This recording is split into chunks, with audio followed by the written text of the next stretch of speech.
My whole issue is, why would y'all name them woodchucks if you know they can't chuck wood?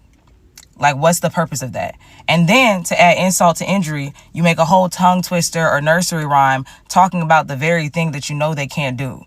Talking about if they could chuck wood. You know they can't. Have you ever thought of how weird the sentence, how much wood could a woodchuck chuck if a woodchuck could chuck wood is? Like, could chuck.